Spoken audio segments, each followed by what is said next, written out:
Assalamualaikum warahmatullahi wabarakatuh. Shalom, Om Swastiastu, Namo Buddhaya, salam kebajikan. Selamat pagi, selamat siang, selamat sore, selamat malam. Perkenalkan, nama saya Pakvita Septionia dari kelas 5A2 Universitas Bhayangkara, Jakarta Raya. Mata kuliah Sejarah Indonesia. Di video ini saya akan menjelaskan mengenai masa Orde Baru. Selamat menyaksikan dan menyimak. Pengertian Orde Baru adalah rezim yang pernah berkuasa di Indonesia dengan waktu lama, yaitu 32 tahun. Orde Baru dimulai pada tahun 1966 hingga 1998 dan dipimpin oleh Jenderal Soeharto. Istilah Orde Baru diciptakan untuk membedakan periode ini dengan periode Indonesia sebelumnya yang dipimpin oleh Presiden Soekarno. Masa pemerintahan ini berlangsung sejak diterimanya Surat Perintah 11 Maret atau Super Semar pada 11 Maret 1966 oleh Jenderal Soeharto dan berakhir ketika reformasi terjadi pada tahun 1998. Namun, kebenaran mengenai penyerahan pemerintahan kepada Soeharto melalui Super Semar sendiri hingga saat ini masih menuai perdebatan. Adapun selama berjalannya rezim ini, Indonesia telah mengubah struktur ekonomi, politik, sosial budaya, dan bidang lainnya. Sejarah Orde Baru banyak sekali diwarnai catatan negatif di bidang politik, HAM, militer, maupun sosial. Sayangnya, beberapa pengaruh dari perubahan-perubahan atau catatan negatif di era Presiden Soeharto bahkan masih terasa sampai saat ini. Latar belakang Orde Baru. G30S PKI. Setelah gerakan 30 September 1965 atau G30S ditumpas, berdasarkan berbagai bukti yang serta berhasil dikumpulkan, Partai Komunis Indonesia atau PKI dituding sebagai dalangnya. Hal ini memicu kemarahan rakyat, bentrokan fisik antara masyarakat yang setia pada Pancasila dan Undang-Undang Dasar 1945 dengan massa PKI terjadi di Jakarta serta berbagai daerah di seluruh Indonesia. Sementara itu, untuk mengisi kekosongan pemimpin Angkatan Darat, pada tanggal 14 Oktober 1965, Panglima Kostrat atau Pangkop Kamtib Maijen Soehardi diangkat sebagai Panglima Angkatan Darat. Bersamaan dengan itu, dimulai tindakan-tindakan pembersihan terhadap unsur-unsur PKI dan ormasnya. Aksi masih terjadi di kalangan masyarakat luas. Berbagai partai politik, organisasi massa, pemuda, kaum wanita, dan masih banyak lagi secara serentak membentuk Front Pancasila untuk menghancurkan pendukung G30S PKI. Mereka meminta penyelesaian politis terhadap pihak yang terlibat dalam gerakan 30S PKI. Kesatuan aksi saat itu meliputi KAMI atau Kesatuan Aksi Mahasiswa Indonesia, lalu ada KAPI, Kesatuan Aksi Pemuda Indonesia, lalu ada KAPPI, Kesatuan Aksi Pemuda Pelajar Indonesia, dan ada KASI atau Kesatuan Aksi Sarjana Indonesia, dan lain-lain. Kesatuan aksi yang bergabung dalam Front Pancasila kemudian dikenal dengan sebutan Angkatan 66. Lalu ada kondisi perekonomian. Di sisi lain, kondisi perekonomian semakin bertambah buruk. Barang keperluan sehari-hari semakin sulit didapat dan harganya pun mahal, sehingga terjadi inflasi. Pemerintah sempat membuat keputusan pemotongan nilai mata uang rupiah dari 1.000 menjadi 1 rupiah. Akan tetapi, harga barang bukan semakin menurun, malah kian tinggi. Pelajar yang tergabung dalam Front Pancasila bahkan menyatakan kebijakan ekonomi pemerintah saat itu tidak dapat dibenarkan. Lalu ada tuntutan Tritura. Pada tanggal 12 Januari 1966, berbagai kesatuan aksi yang tergabung dalam Front Pancasila mendatangi gedung DPR GR untuk mengajukan Tri Tuntutan Rakyat atau Tri Tuntutan Nurani Rakyat. Isi tuntutan tersebut yaitu pembubaran PKI dan ormasnya, yang kedua pembersihan Kabinet Dwi Koara dari unsur-unsur PKI, dan yang terakhir yaitu ketiga penurunan harga-harga barang. Akhirnya, pada tanggal 21 Februari 1966, Presiden Soekarno mengumumkan perubahan kabinet. Namun, perubahan tersebut tidak memuaskan hati rakyat Indonesia karena masih banyak tokoh diduga terlibat dalam G30S PKI. Ada di dalam kabinet baru, yang dikenal sebagai Kabinet 100 Menteri. Pada saat pelantikan anggota kabinet baru tanggal 24 Februari 1966, para mahasiswa, pelajar, dan pemuda memenuhi jalan menuju Istana Merdeka.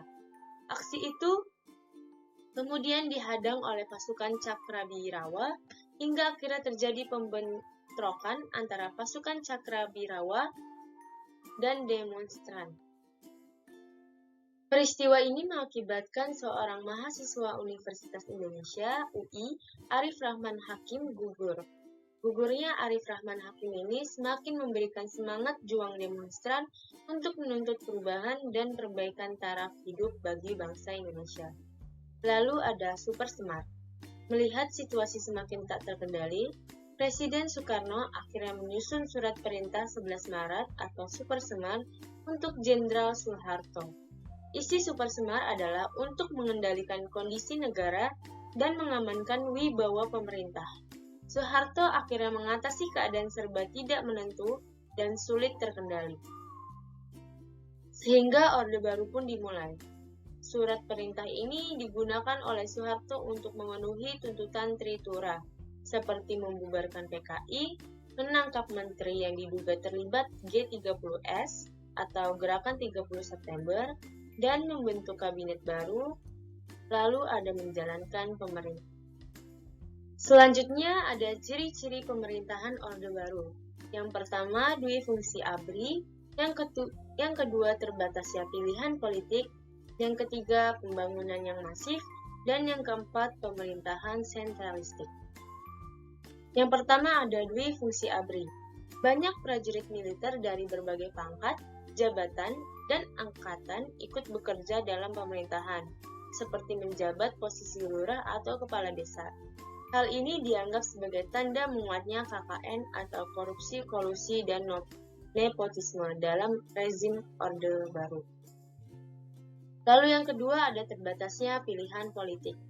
Pemilu tahun 1977 hanya diikuti oleh 3 partai politik yaitu PDI, PPP, dan golongan karya. Penyederhanaan ini dilakukan untuk membatasi banyaknya ideologi yang berkembang. Pembagian tersebut diharapkan dapat menciptakan kestabilan politik. Sayangnya, menyederhanakan pilihan politik justru menguatkan golongan karya. Kejadian ini dapat dimungkinkan karena Soeharto membuat kebijakan yang mendukung kemenangan golongan karya seperti peraturan monoloyalitas PNS. Lalu yang ketiga ada pembangunan yang masif. Pemerintahan Orde Baru mempunyai tekad untuk menempatkan pembangunan infrastruktur fisik dan non-fisik sebagai prioritas. Hal ini sebagai respon atas kekacauan ekonomi yang terjadi pasca 1965. Selain itu, pemerintah juga membuka penanaman modal asing dan dalam negeri untuk masuk serta membuka usaha di Indonesia. Melalui modal tersebut, pembangunan dapat berlangsung lancar dan perekonomian kembali normal. Meski demikian, kebijakan penanaman modal ini disebut hanya menguntungkan keluarga cendana karena sebagian besar bisnis di Indonesia saat itu dikelola oleh anggota keluarga Soeharto. Lalu yang keempat ada pemerintahan sentralistik. Sistem pemerintahan sentralistik menguatkan kekuasaan pusat terhadap daerah. Hal ini disebabkan ketergantungan yang tinggi dari pemerintah daerah atau keputusan pemerintahan pusat pada masa Orde Baru. Kebijakan pemerintahan sentralistik ini berupa kebijakan ekonomi dan pembangunan sekaligus penerapan kebijakan politik. Ada perkembangan ekonomi dan politik pada masa Orde Baru. Ekonomi Indonesia pada sejarah Orde Baru membaik dalam waktu singkat. Hal ini terjadi karena bantuan aliran modal yang dibuka lebar melalui konsorsium IGGI. Rezim Orde Baru dapat membuat kestabilan ekonomi bahkan sebelum tahun 1970.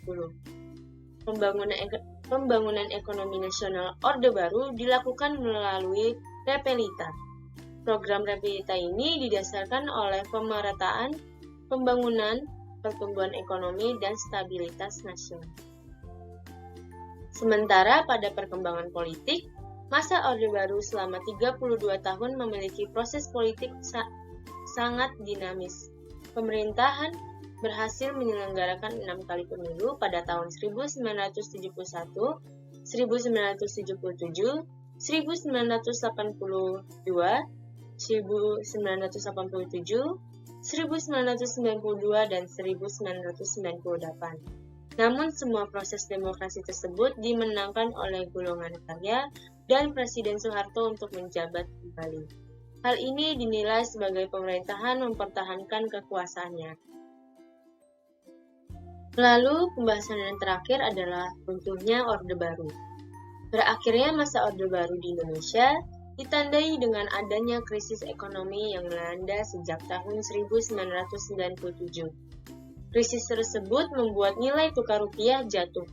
Badai krisis moneter berlarut-larut akhirnya memancing kelompok kritis di masyarakat. Kelompok kritis menilai permasalahan ekonomi ini bertumpu pada kesalahan urus pemerintah Orde Baru. Situasi yang awalnya hanya berupa krisis ekonomi berkembang menjadi krisis kepercayaan. Kepercayaan terhadap pemerintah menurun sehingga memicu kerusuhan, demonstrasi besar, bahkan penjarahan terutama di Jakarta. Kemarahan masyarakat, terutama di kalangan mahasiswa, semakin menjadi setelah Soeharto dicalonkan kembali sebagai Presiden Republik Indonesia pada pemilu ke-6. Para mahasiswa akhirnya menuntut adanya reformasi pada tahun 1998.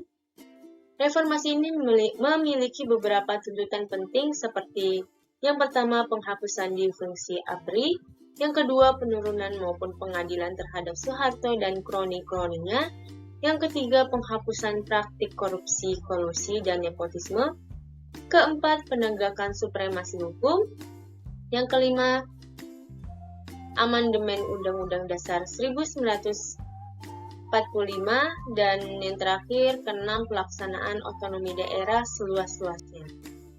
Melihat tuntutan reformasi semakin besar, Presiden Soeharto akhirnya menyampaikan pengunduran diri pada tanggal 21 Mei 1998. Berakhirnya masa jabatan Soeharto yang menjadi tanda runtuhnya Orde Baru dan berganti menjadi era reformasi.